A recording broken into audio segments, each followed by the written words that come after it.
Slimeball Democrat wants to rid city of elderly to squeeze more property tax cash from citizens.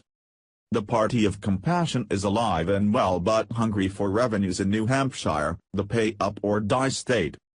Manchester Alderman Christopher Herbert, a Democrat who is also a state rep, thinks elderly people who own a home but can't pay their property taxes are privileged.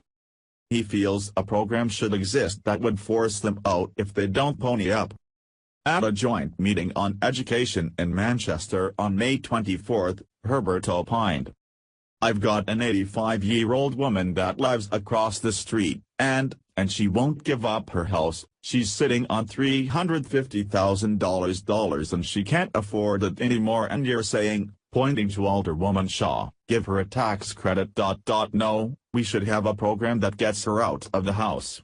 I mean, we need to get new people to come in and occupy those houses. We can't be run by the elderly in a city. That's foolishness.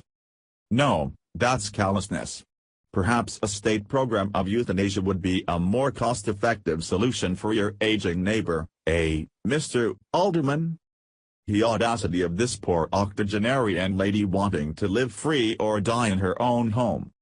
If you've never been to the Granite State, the forests are lovely, dark, and deep, the fishing and deer hunting are excellent, the White Mountain vistas, breathtaking, and the colonial history, inspiring.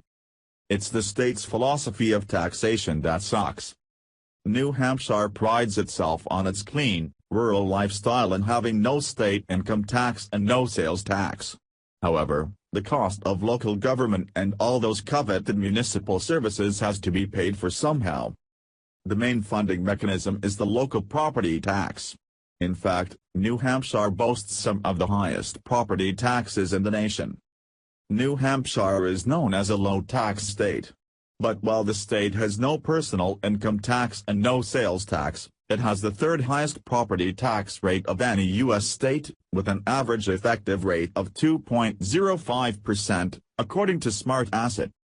In New Hampshire, if your home value assessment is $250,000, your tax bill is $5,513. By comparison, you'd be paying $5,095 for the same home in affluent Connecticut, $3,920 in liberal Massachusetts based on the Smart Asset tax calculator. Herbert doesn't provide details about his Get the Seniors Out of Dodge program, how much it costs, or who pays. Most likely, the program would involve shifting the local tax burden onto the state and federal governments. It's what Democrats do. You'd be mistaken, though, to think of Democrats as giving a flying freak about seniors. The elderly have had their day, now, they're broke, but sitting on all that taxable property. Wash.